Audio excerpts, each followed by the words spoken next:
নামাজের মধ্যে তাশাহুদ পড়ার সময় তর্জনী আঙ্গুল উঁচু করার বিধান কি? মাইনুদ্দিন মান্না আপনি জানতে চেয়েছেন মৃত বাবাকে স্বপ্ন দেখলে করণীয় কি? নেককার স্ত্রী পাওয়ার জন্য একটি আমলের কথা শুনেছি, তা হলো সূরা ইয়াসিন দিয়ে 2 রাকাত নামাজ পড়ে একটা দোয়া পড়ার। এই আমলটা কি সহিহ হাদিসের মাধ্যমে প্রমাণিত?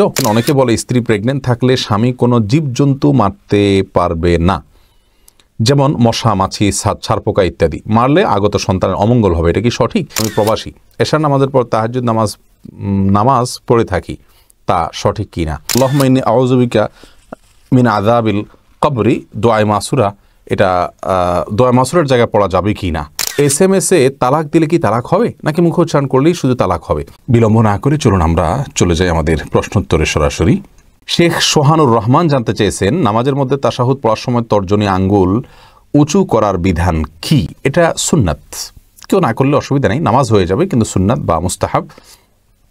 অর্থাৎ আমরা যখন তাশাহুদ পাঠ করব তখন আমরা তাশাহুদের মধ্যে মূলত সাক্ষ্য দিচ্ছি আল্লাহর একত্ববাদের, রাসূল আকরাম সাল্লাল্লাহু আলাইহি ওয়াসাল্লামের রিসালাতের। তখন আমরা আঙ্গুল উঁচু করে মুখের সাক্ষ্যটাকে আমার আঙ্গুলের সাথে আমার আচরণের মাধ্যমে আমি মিলাচ্ছি। অর্থাৎ আমি মুখে বলছি, আল্লাহ সাক্ষ্য দিচ্ছি, আবার তার সাথে আমি আঙ্গুল উঁচু করে আমি সাক্ষ্যর সাথে ওইটাকে আমি মেলাচ্ছি।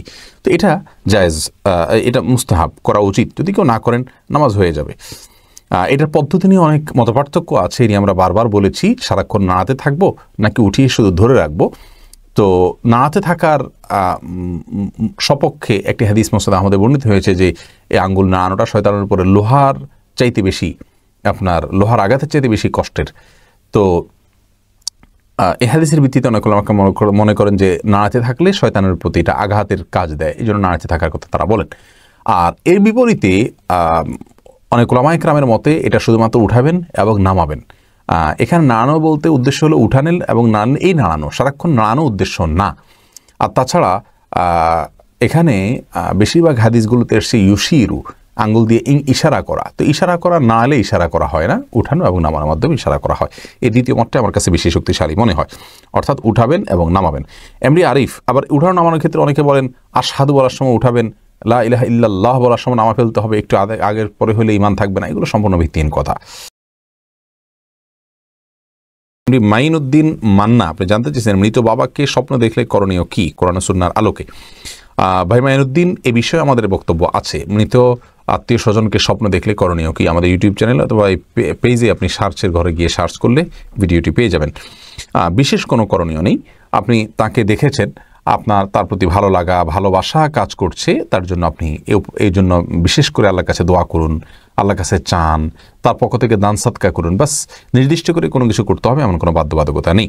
এমনি ইমন জানতে চেয়েছেন নেককার স্ত্রী পাওয়ার জন্য একটি আমলের কথা শুনেছি, তা হলো সূরা ইয়াসিন দিয়ে 2 রাকাত নামাজ পড়ে একটা দোয়া পড়ার। এই আমলটা কি সহিহ হাদিসের মাধ্যমে প্রমাণিত? ভাই ইমন, নেককার স্ত্রী পাওয়ার জন্য যে আমলের কথা আপনি শুনেছেন, অর্থাৎ সূরা ইয়াসিন এটা দিয়ে 2 রাকাত নামাজ পড়া, এটা কোরআন এবং হাদিসের কোথাও আছে বলে আমাদের জানা নাই। আপনি নেককার স্ত্রী পাওয়ার জন্য সূরা ফুরকানের 74 নম্বর আয়াতের যে দোয়ার অংশ আছে, রব্বানা হাব লানা মিন আজওয়াজিনা, শেষ পর্যন্ত এটা আপনি পড়বেন। এর বাইরে নির্দিষ্ট করে এরকম কোনো নামাজের কথা নেককার স্ত্রী পাওয়ার জন্য বলা হয় না। নিজে নেক থাকবেন, নিজে সৎ থাকবেন, বিচক্ষণতার সাথে দিনদার পাত্রী খুঁজবেন, ইনশাআল্লাহ এর মাধ্যমে আল্লাহ তাআলা আপনাকে নেককার স্ত্রী মিলিয়ে দিবেন। রানা আপনি প্রশ্ন করেছেন অনেকে বলে স্ত্রী প্রেগনেন্ট থাকলে স্বামী কোনো জীবজন্তু মারতে পারবে না, যেমন মশা, মাছি, ছারপোকা ইত্যাদি। মারলে আগত সন্তানের অমঙ্গল হবে। এটা কি সঠিক?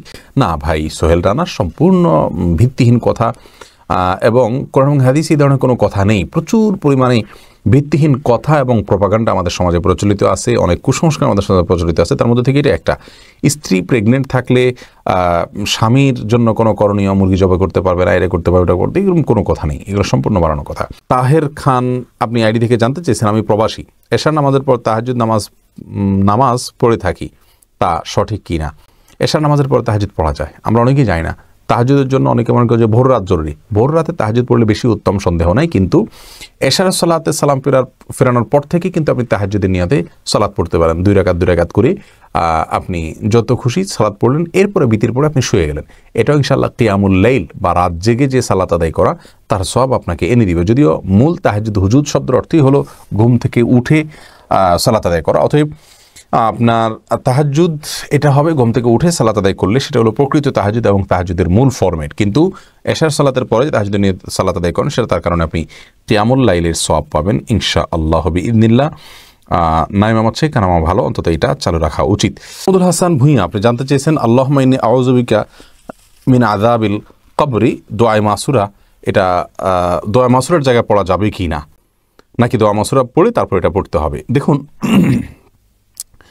দোয়ায়ে মাসুরা অর্থাৎ শেষ বৈঠকে আমরা দোয়ায়ে মাসুরার জায়গায় যে আল্লাহুম্মা ইন্নী যালামতু নাফসি যুলমান কাসীরা পড়ি, এই জায়গায় রাসূল আকরাম সাল্লাল্লাহু আলাইহি ওয়াসাল্লাম থেকে আরও বিভিন্ন দোয়া বর্ণিত রয়েছে। যেমন আল্লাহুম্মা ইন্নী আউযু বিকা মিন আযাবিল কবরি ওয়া মিন আযাবিন নার ওয়া মিন ফিতনাতিল মাহইয়া ওয়াল মামাত ওয়া আউযু বিকা মিন শাররি ফিতনাতিল মাসিহিদ দাজ্জাল।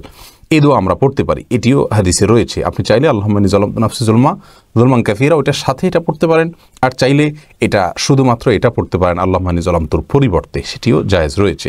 রাসূল করিম সাল্লাল্লাহু আলাইহি ওয়াসাল্লাম বলেছেন তাশাহুদের পরে, দুরুদের পরে যেন শেষ বৈঠকে আমরা আল্লাহর কাছে যে কোনো দোয়া করি, সুম্মা লিয়াতাখাইয়ার মিনাদ দুআই মা শা, এরপরে যে কোনো দোয়া সে চায় আল্লাহর কাছে যেন সে দোয়াকে নির্বাচন করে, সে দোয়া যেন পড়ে। এটা রাসূল আকরাম সাল্লাল্লাহু আলাইহি ওয়াসাল্লাম বলেছেন, যার কারণে এবং বুখারীতে হাদিসটি বর্ণিত হয়েছে, মুসলিমে বর্ণিত হয়েছে, যার কারণে শেষ বৈঠকে আমরা আল্লাহর কাছে যে কোনো দোয়া করতে পারি।